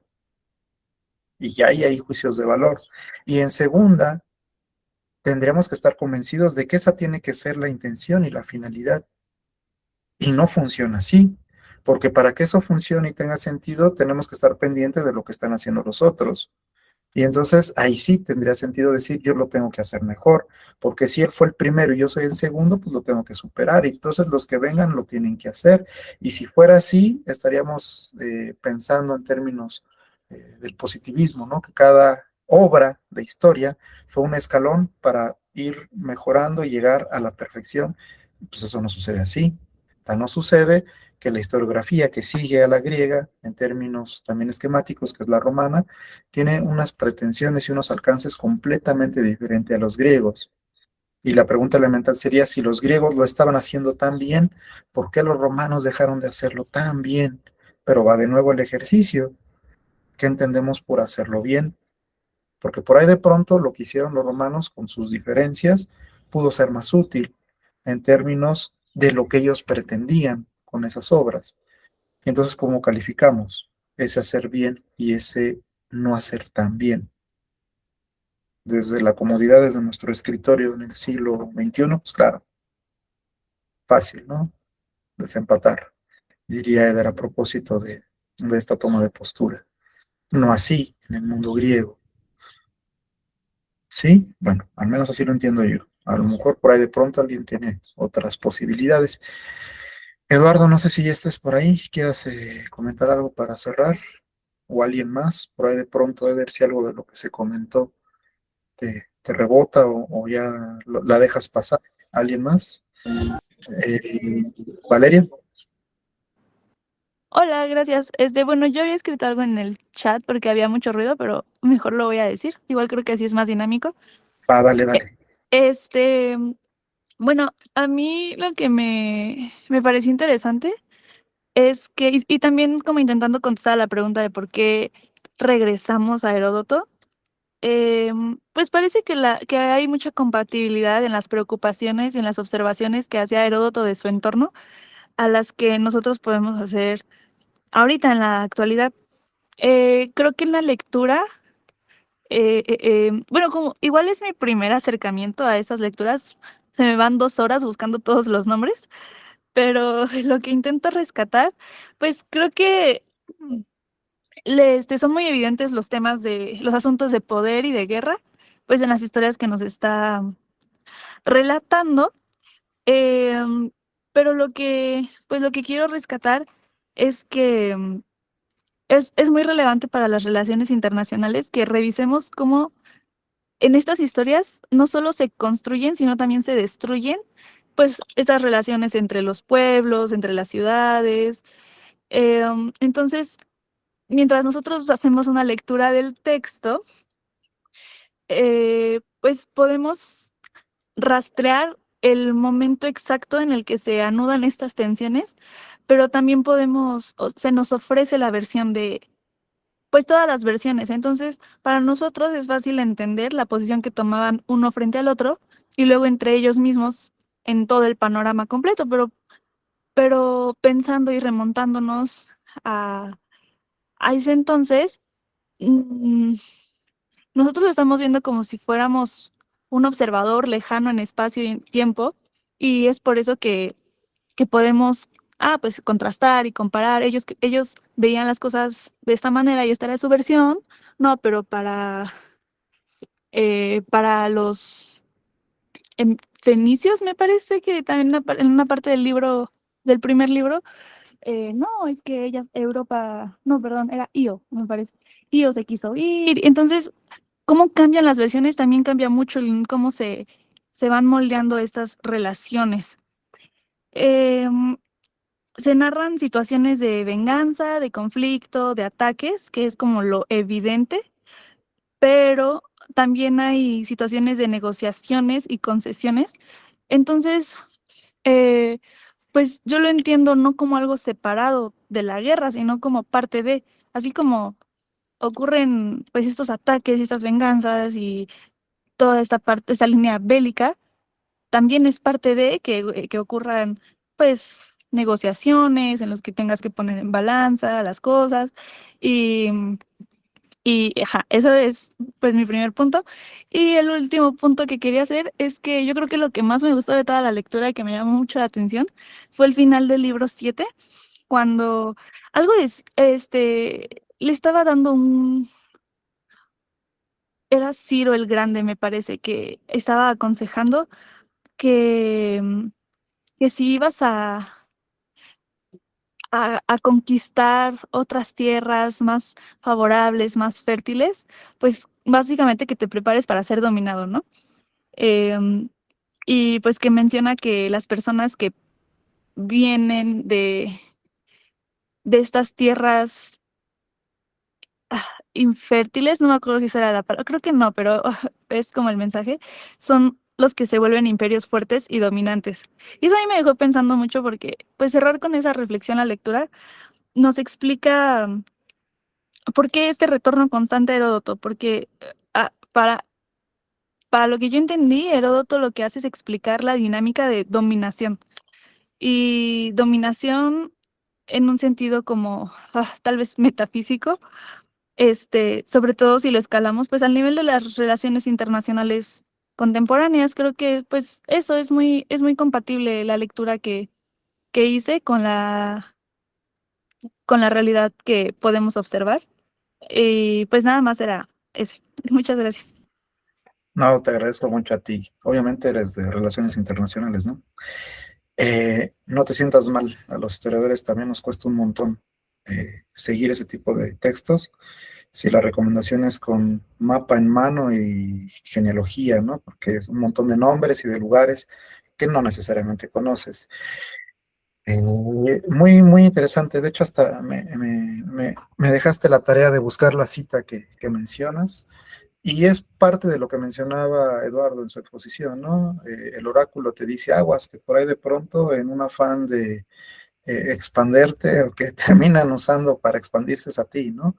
Sí, claro, lo que se busca es eso, ¿no? Encontrar pistas. Lo que pasa es que, no sé, a veces me deja como una mala sensación de decir, parece ser que en esos, ¿qué son? 2500 años que nos separan, 2400, no hemos cambiado tanto, ¿no? Y seguimos teniendo los mismos vicios, los mismos conflictos.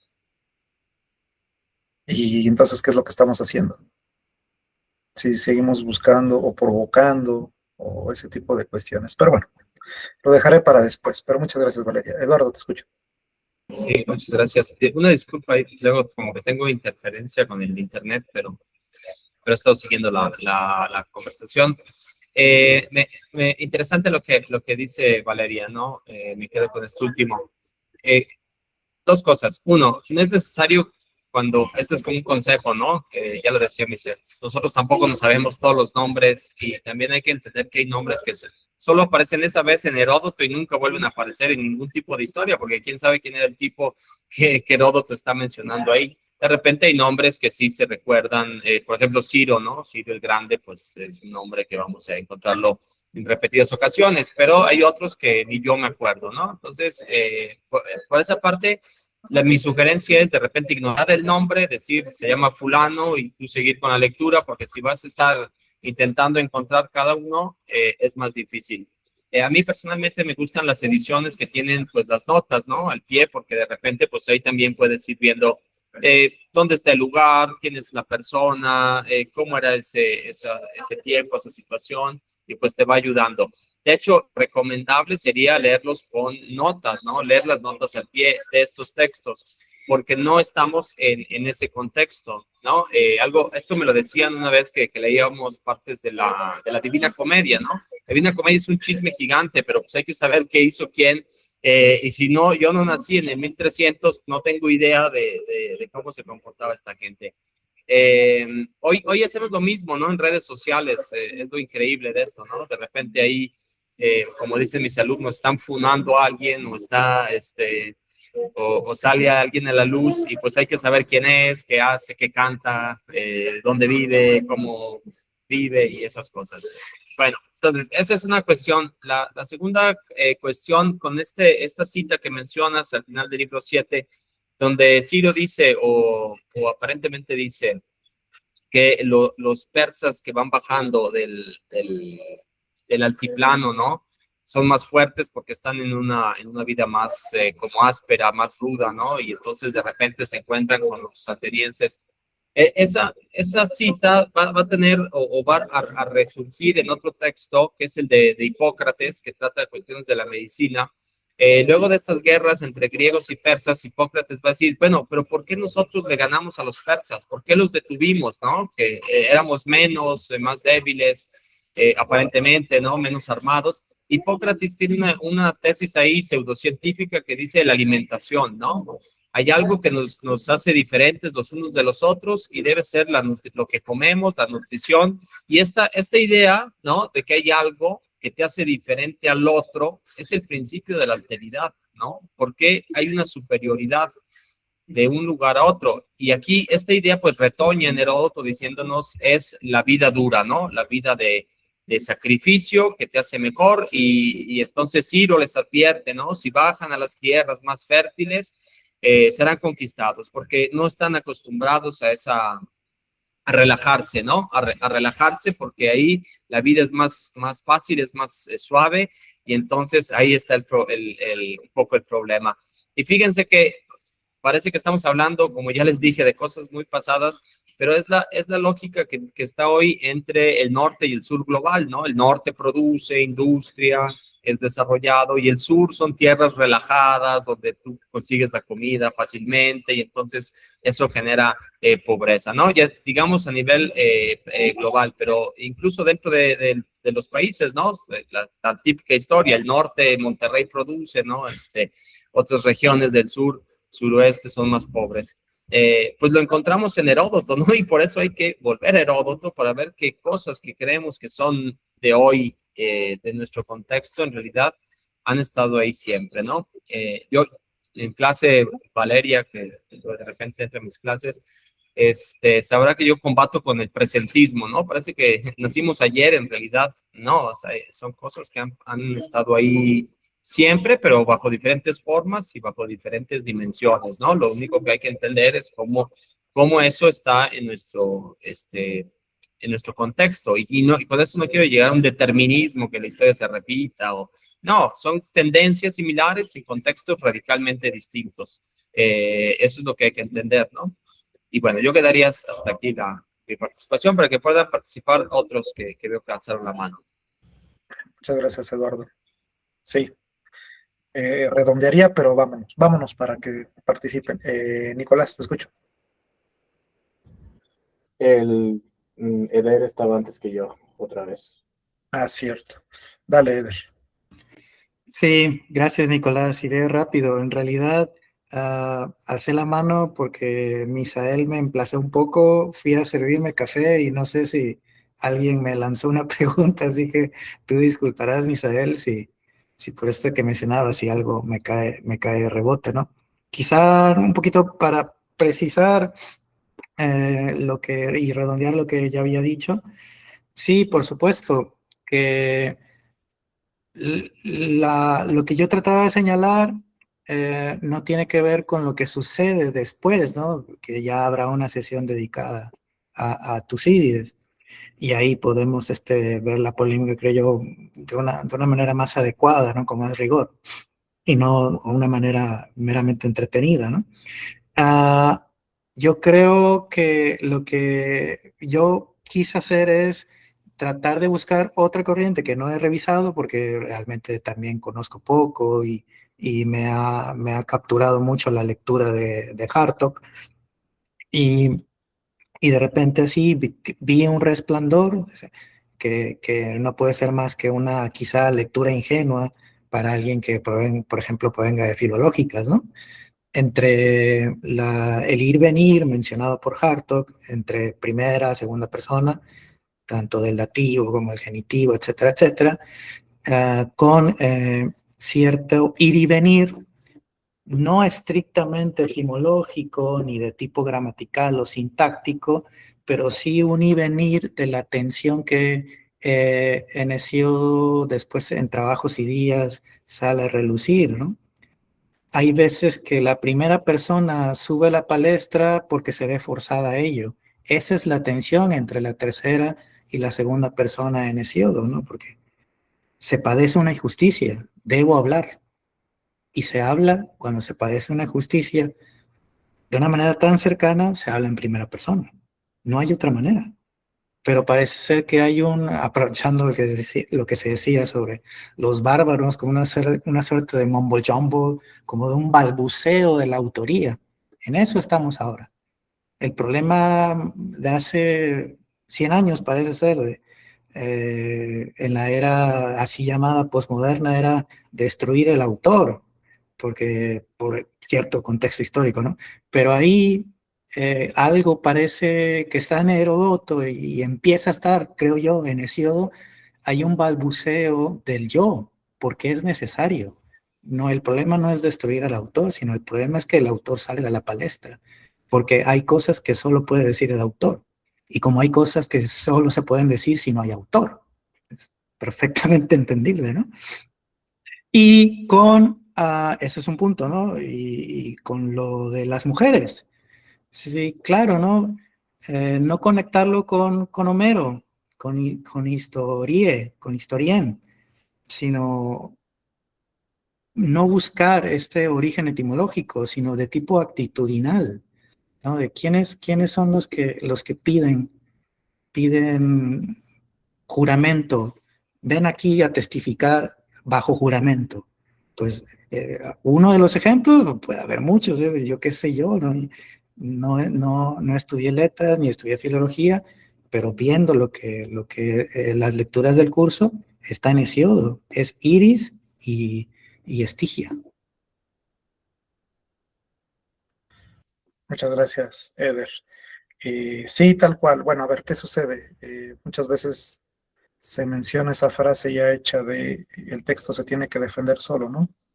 Y en ese sentido, pues qué mejor que plantarte de frente, dirías, ahorita a propósito de estas apariciones de Hesíodo en su texto. No siempre es posible, ¿no? Y no siempre es conveniente y hay otras cuestiones que atraviesan esas decisiones, pero es interesante que pues, sí, o sea, no sé, por ahí de pronto, por eso les decía en tu intervención anterior, pues esa discusión, esa sí ya está rebasada de la objetividad y la subjetividad, ¿no? Tampoco no se trata de eso. Bueno, no me prolongo más. Nicolás, terminamos contigo. Sí, muchas gracias. Bueno, yo nomás, así brevemente, quería decir que estaba muy emocionado por esta lectura. He discutido esta con mi asesor muchas veces, que es Alfonso Sánchez Mujica, que yo sé que ha colaborado con ustedes anteriormente. Y él respalda la misión que ustedes tienen aquí, porque se lo comenté y dice que justamente el regresar a Heródoto siempre es necesario para las relaciones internacionales en particular. Eso es algo que él me dijo y él defendería igual. Punto y aparte de eso, a mí simplemente yo lo que quisiera destacar, digo, yo entré un poco tarde por razones fuera de que aquí no vienen a incumbencia, pero pues no sé si se discutió ya, pero algo que con Heródoto es muy evidente, digo, yo soy, sobre todo con los griegos, yo soy mucho de la idea de sacarle todo el jugo posible a la primera línea, ¿no? Que es algo que ustedes ya habían comentado anteriormente, que siempre la primera línea es como la que da pauta a el resto de la obra, ¿no? Y en ese sentido, haciendo eco de lo que ya habían comentado otros compañeros y ustedes profesores también, es cómo comienza la obra. Aquí ya existe un elemento de autoría, a diferencia de, por ejemplo, la Ilíada, que empieza con, por lo menos en el griego clásico, empieza con el verbo meni, ¿no? Que proviene del menos o menis, que es este sentimiento exterior que no proviene de uno propiamente, ¿no? En Heródoto ya proviene de uno. Existe, ahí podemos ver esa como ruptura en cuanto a, por lo menos, la labor de un desplazamiento de la labor de las musas propiamente, ¿no? Antes las musas eran esa autoridad que todavía se evocan, como lo dice al principio Clio, ¿no? Simplemente, pero ya no se evoca con un canto, ya simplemente está. Es como un elemento de, como un referente de autoridad para decir, esto que yo digo está respaldado por ella y no tengo que atribuirle más, ¿no? Ya no es necesario como en Homero hacer todo el canto de inicio, ¿no? Entonces, eso por un lado, y yo creo que ligándolo un poco a las relaciones internacionales, en lo personal yo hago eco de la necesidad de leer Heródoto y no a Tucídides, aunque es importante leer ambos, justamente porque Heródoto, a diferencia de Tucídides en muchos sentidos, digo, no por levantar polémica, ni por, yo sé que no hay tiempo, ni nada por el estilo, pero particularmente en relaciones internacionales es bien sabido que Tucídides es mal utilizado, ¿no? Existen todas estas, digamos, metáforas como la trampa de Tucídides, el ascenso de un poderío, la dinámica de, siempre se me olvida este pueblo que destruye Atenas en uno de los libros de la guerra del Peloponeso, en fin, existe todo un elemento ahí de discusión al respecto, y el motivo de por qué Heródoto, creo yo, es hoy día más importante que nunca regresar a él, sobre todo para entender las relaciones internacionales, es porque él es el primero en poner, digamos, a tela de juicio la contingencia de la historia. Ese elemento contingente que pasó de una manera, pero pudo haber pasado de otra. Y yo creo que ahí también podemos ver esta, digamos, transición del pathos al mitos, al logos, ¿no? Propiamente, que también en esta época, está en discusión, que también luego sería recuperado por Platón, al criticar a los poetas y todo ese asunto. En fin, el tema, yo creo que aquí lo importante destacar es igual abandonar, cuando pensamos, por ejemplo, la guerra como un motivo, digamos, sin razón alguna, como esa, digamos, lo que tiene implicado el menis de Aquiles, desaparece. Y eso es importante, y yo creo que por eso es importante recordar a Heródoto, porque él nos recuerda que incluso hoy en día debemos de partir de un intento de reconocer por qué guerrearon los hombres, tanto griegos como bárbaros, ¿no? O sea, sin atribuir bárbaros y griegos hoy en día a cada una de las partes, ¿no? Pero yo creo que esa lección es importante y, por ejemplo, cuando se atribuye, no sé, pensando en la guerra Rusia-Ucrania, ¿quién es el bárbaro y quién es el griego? ¿Quién es parte de Occidente y quién no es?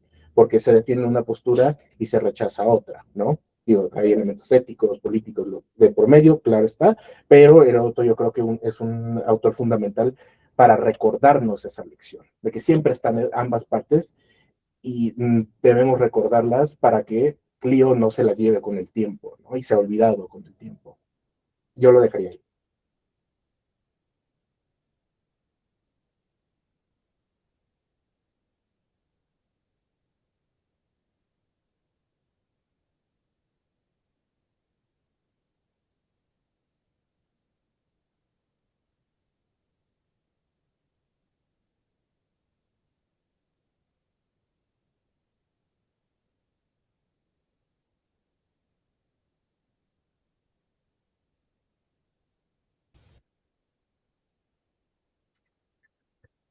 Ya, perdón, es que me andaba peleando con mi computadora que luego se me traba. Nicolás, muchas gracias. Te hubieras animado antes, ya ves, dejas muchos temas por ahí. En 2 sesiones, porque no es la siguiente, es en la última, tú sí tendrás derecho de réplica, pero hasta entonces dejaremos que te salgas con la tuya y que le des por su lado a Heródoto. No se trata de llegar a esas resoluciones, pero pues sí, ver qué elementos de uno y qué elementos de otro pueden dialogar. Pues ya estamos sobre la hora, ya no me extiendo, sí me hubiera gustado seguir discutiendo esos puntos que pones en la mesa al final. No sé si Eduardo quieras agregar algo. Si no, bueno, yo les pregunto, ya sea que me escriban ahorita. No, gracias. ¿No? Va, dale. Seguimos mejor. Va, no, pues más bien ya terminamos. Si alguien se quiere animar o se quiere apuntar para hacer el resumen, no sería grabado, esta vez fue grabado. Digo, no sabía que Juan Manuel no iba a entrar, yo pensé que sí iba a entrar, pero era más bien por las complicaciones que luego tenemos con su equipo. Pero si ustedes se animan, les interesa, pueden empezar la sesión con el resumen. Nada más me pueden mandar correo, me pueden decir ahorita mismo para ponernos de acuerdo. Y pues por mi parte sería todo. Agradecerles por su presencia y su participación y pues espero volverlos a ver aproximadamente en un mes. Pues, muchísimas gracias. Dina, ¿vas a mencionar? Sí, solo quería, puse en el chat que si podían por favor poner su nombre para pase de lista. Quien no lo haya puesto, nada más eso, solo eso. Va, gracias. Please. Sí. Gracias. A ti, Dina. Eduardo. Bueno, último de los arrepentidos, quiere Dios. Pues nada más agradecerles por la sesión y pues la próxima sesión vamos a estar con temas conectados, ¿no? Porque luego de que terminen las guerras contra los persas, pues empiezan las guerras entre griegos, son las guerras del Peloponeso, y luego vamos a ver un género distinto. Hemos estado viendo poesía o poemas, hoy estas dos sesiones, esta y la que sigue, van a estar dedicadas a historia, y la próxima está dedicada a teatro, ¿no? Por ejemplo, también como para ver cómo se van cruzando géneros y que van en un hilo, ¿no? Van en un hilo contándonos una historia que sucedió hace mucho tiempo, pero de diferentes maneras, y pues tratar siempre de ver cómo la podemos utilizar en la actualidad. Y pues bueno, esa sería la información, y nos estamos viendo en un mes. Bueno, muchas gracias, Eduardo. De todos modos, toda la información o cualquier duda que llegaran a tener, pues en el Classroom o por correo, con gusto los atendemos. ¿Qué pasó, Aranza?